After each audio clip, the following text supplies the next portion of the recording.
Hello, and welcome to Hitting the Mark. Today I want to challenge you on the subject of true surrender. And to do that, I want you to imagine that you had an audience with a king. I know from the movies I've seen at least that if you get a chance to get an audience with a king, there's some protocol.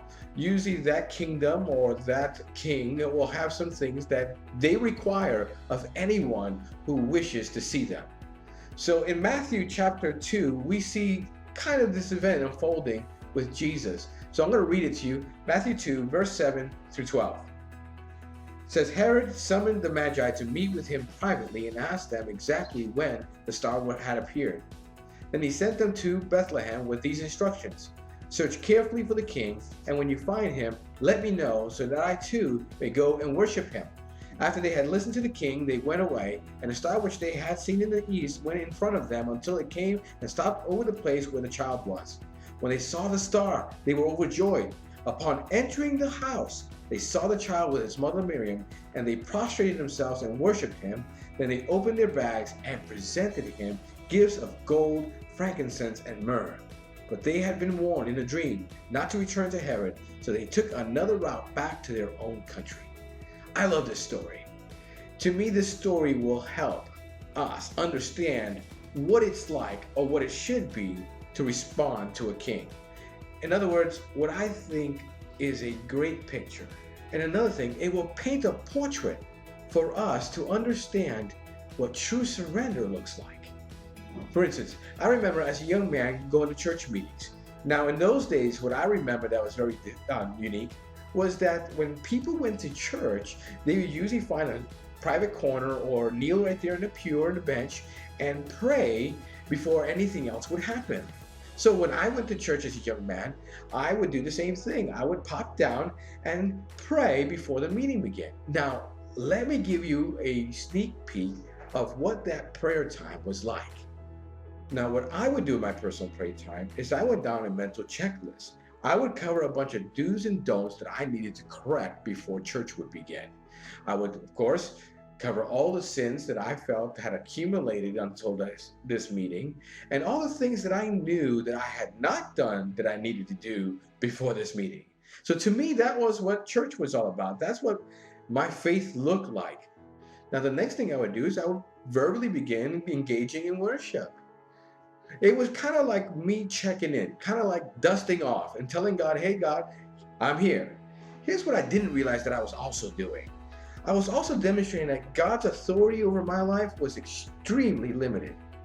I was also identifying the reach of his jurisdiction in my life had very small boundaries.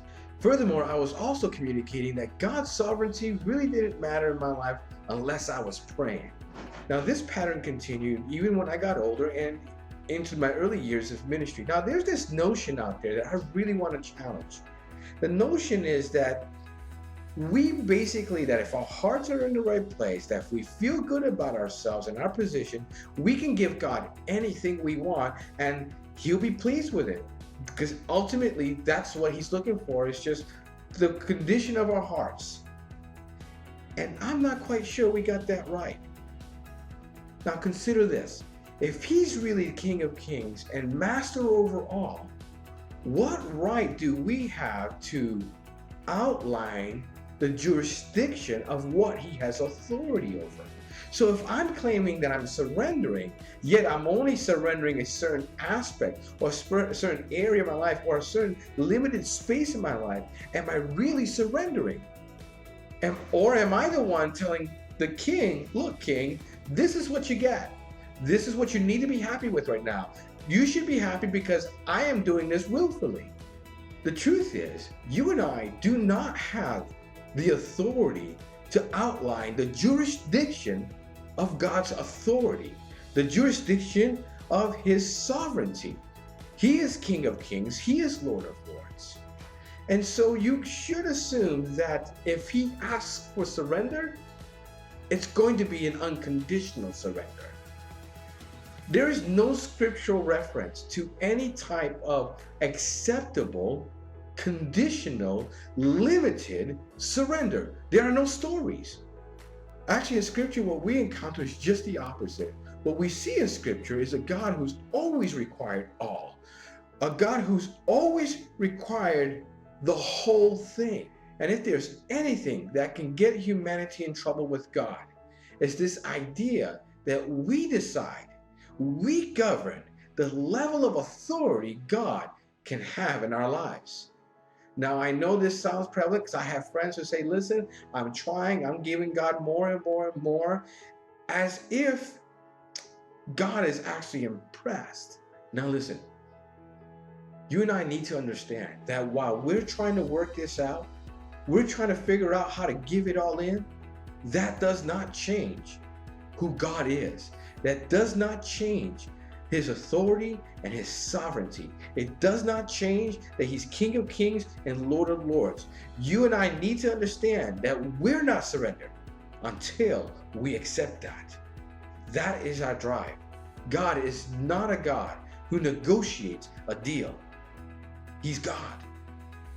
So it's for us to strive for true surrender. That's all for today. God bless.